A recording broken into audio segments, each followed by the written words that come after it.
কই তুই সেই রাজপুত্র? ওই তো ওই ছেলেটা, ওর নাম সেলিম। আচ্ছা তুই এখানে দাঁড়া, আমি একটু কথা বলে আসি। তুমি কি ওর ইন্টারভিউ নিতে যাচ্ছ নাকি? ধরে নে তাই, আমার একমাত্র মেয়ের জামাই হবে, ওকে তো একটু বাজিয়ে দেখতে হবে। দেখো আব্বু, প্রশ্নটা যেন আবার কঠিন না হয়। আচ্ছা ঠিক আছে ঠিক আছে। তুমি সেলিম?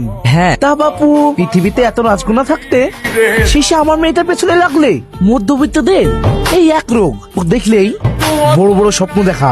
আমি তো স্বপ্ন দেখিনি স্যার, আমি তো ভালোবেসেছি। আর ভালোবাসা গরিব বড় লোক দেখে হয় না। ভালোবাসা ওসব তোমাদের মুখে মানায় না। ভালোবাসতে গেলে স্ট্যাটাস লাগে, আর তোমার স্ট্যাটাস কি? পুরোনো শার্ট আর পুরোনো জুতোই? মানুষের পোশাক দেখে বিচার হয় না, মন বলেও একটা জিনিস আছে। মন ধুয়ে কি পানি খাবো?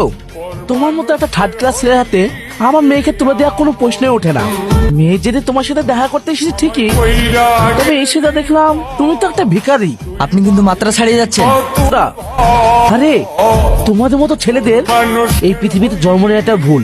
শোনো, তোমার আব্বু কি তোমাকে দেন থেকে করে এনেছিল, নাকি তুমি অন্য কারো অবহিত সন্তান? আই মিন তোমার জন্মদাতা পরিচয় ঠিক আছে তো? সেটা সেলিম, তোমার সাহস তো কম না, তুমি আমার আব্বুর গায়ে হাত তুলেছো। তুই না, তোমার আব্বু আমার বাবা মার চরিত্র নিয়ে কথা বলছে। এক মা, এই অশুভ ছেলেটার জন্য তুই আমার সাথে জেদ করেছিলি। ওর আসল রূপ দেখছিস?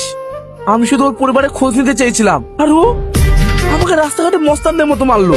ছি সেলিম, তুমি যে এরকম বাজে ছেলে আমি আগে জানতাম না। তোমার মতো অমৃষের সাথে সম্পর্ক রাখা মানে নিজের সম্মান ধুলে মেশানো। আব্বু চলো। তুই না, এটা কি করছে? তুই না, প্লিজ তুমি আমার কথাটা একবার শোনো। আমি আপনাকে চিনি না, আর আমার নাম তুহিনা না। হাত ছাড়ুন বলছি। আমাকে তুমি চিনতে পারছো না? এই ওই দেখ, তুমি এমন কেন করছো? ওই কি হয়েছে? এই মেয়েটার হাত ধরেছিস কেন? এটা আমাদের পার্সোনাল ব্যাপার। এই মেয়ে, তুমি একে চেনো? না না, আমি একে চিনি না।